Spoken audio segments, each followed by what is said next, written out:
Himachal CM Sukhvinder Singh Sukhu इस समय नादौन के दौरे पर हैं और क्या कुछ वो कह रहे हैं आपको सुनवा देते हैं। उस स्कूल में साइंस की पढ़ाई नहीं होगी, कॉमर्स की पढ़ाई नहीं होगी, कोई पढ़ाई नहीं होगी।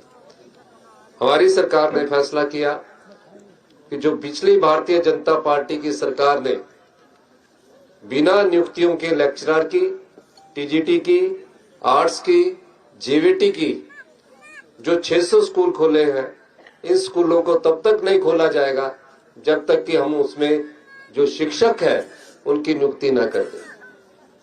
और पहला फैसला हमने पहले ही साल 6,500 टीचरों को भरने का किया, जिसमें बैच वाइज 3,500 टीचरों को भरा जा चुका है।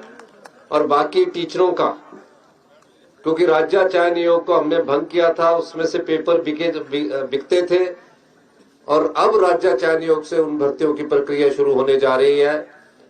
पिछले कल जब कैबिनेट हुई तो हमने उसके लिए जो एडवांस टेक्नोलॉजी पेपर के लिए होनी चाहिए, ताकि कोई पेपर लीक ना हो और ये उम्मीद भी ना हो कि किसी बच्चे के, पढ़े लिखे बच्चे के साथ ये अन्याय ना हो कि पेपर लीक के कारण कोई दूसरा बच्चा सिलेक्ट हो जाए। इसलिए हमने अब 3,500 भर्तियां जो एजुकेशन में टीजीटी आर्ट्स है, नॉन मेडिकल है, मेडिकल है, उसको भरने का दायित्व हमने राज्य चयन आयोग को दिया है, जिसका जल्दी ही उसमें नियुक्तियां शुरू हो जाएगी। उसके बाद फैसला ये करना था कि गांव में पढ़ने वाले बच्चे के जो परिवार हैं वो गांव के साथ लगते प्राइवेट निजी स्कूल में जा रहे हैं। निजी स्कूल में कोई क्वालिफाइड टीचर नहीं होते, कुछ होते हैं, कुछ नहीं होते हैं। मैं निजी स्कूलों की आलोचना नहीं करना चाहता, लेकिन जो गवर्नमेंट स्कूल में पढ़ने वाले जो भी टीचर वहां पढ़ाने के लिए जाते हैं वो कंपटीशन के थ्रू जाते हैं, इसलिए वहां पढ़ाई का स्तर अच्छा होना चाहिए। जब पढ़ाई के स्तर की बात की गई तो पता लगा कि हमारे गवर्नमेंट स्कूल्स के ये हाल है कि 5वीं क्लास में पढ़ने वाला बच्चा दूसरी क्लास की किताब नहीं पढ़ सकता। अब हम भी गवर्नमेंट स्कूल में पढ़े थे, उस समय तो टाट हुआ करती थी, 9th 10th में बेंच मिलता था, तब हमें पढ़ाई भी अच्छी होती थी।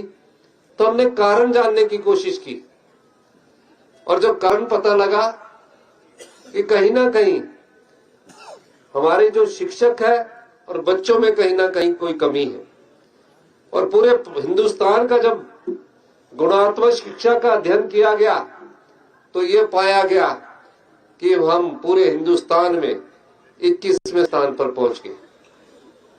हमें फैसला करना था, अगर 21वें स्थान पर पहुंचने में ताली बजा रहे हैं पहले स्थान से,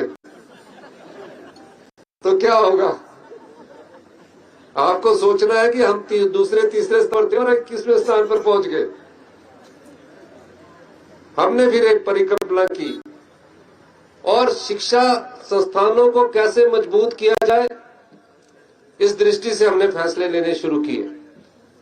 अभी डॉक्टर अमरजीत शर्मा जी जो बता रहे थे, आने वाले समय में हम और शिक्षा के क्षेत्र में बदलाव करने जा रहे हैं।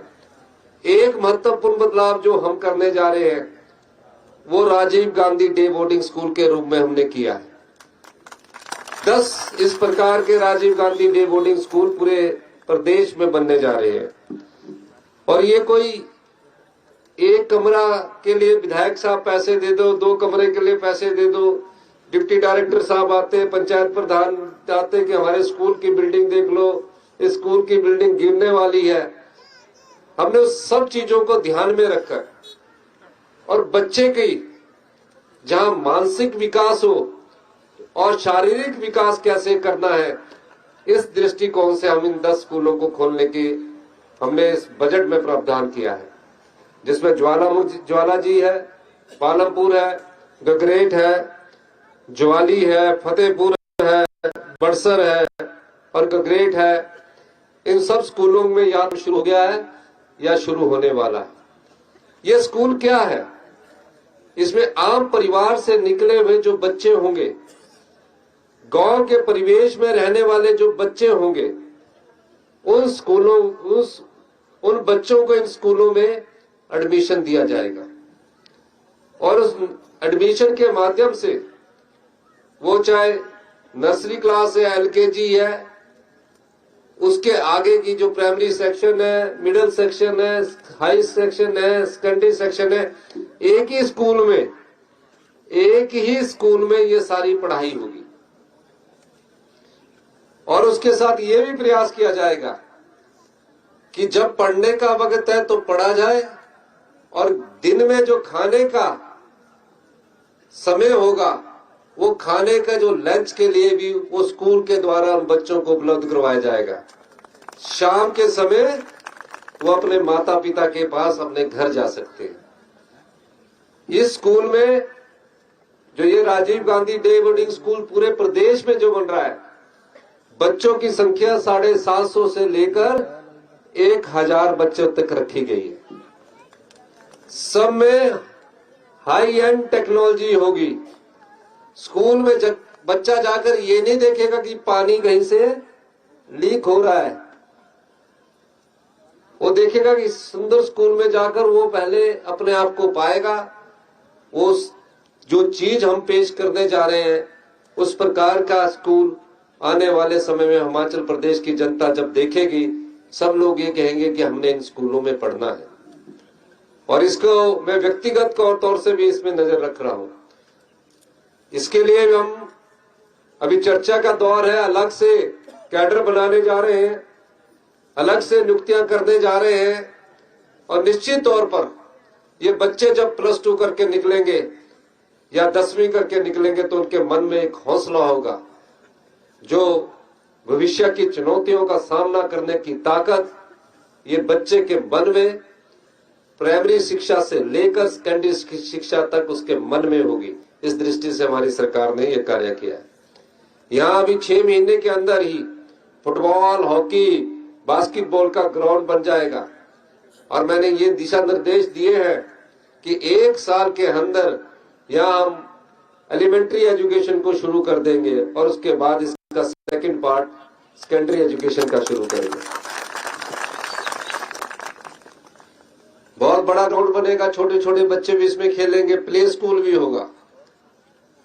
ये सब चीजें आप लोगों के लिए हम लेकर आ रहे हैं। ये ठीक है कि ये मेरी पंचायत है, मेरा घर है, यही के लिए नहीं लेकर आ रहा, मैं पूरे हिमाचल प्रदेश के लिए लेकर आ रहा हूं। हम चाहते हैं कि शिक्षा में गुणात्मक सुधार किया जाए और धीरे धीरे हम इन शिक्षा के स्तर को और अपग्रेड करना चाह रहे हैं। अभी हम सोच रहे हैं, अभी कई प्रकार के एलिमेंट्री एजुकेशन अलग है, बोर्ड अलग है। हम स्कूल एजुकेशन और कॉलेज एजुकेशन, टेक्निकल एजुकेशन का डायरेक्टरेट अलग से बनाने के बारे में भी सोच रहे हैं। चर्चा चल रही है।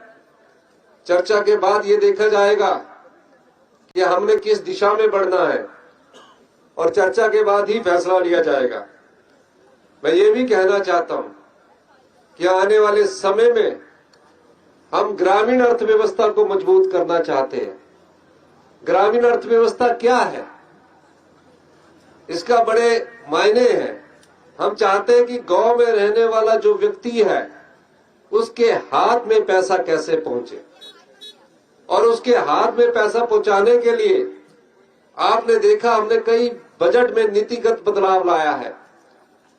पहला नीतिगत बदलाव है कि जो बिल्डिंग 4-4 साल में बनती थी, हमने उसको 2 साल में करने का निश्चय किया है।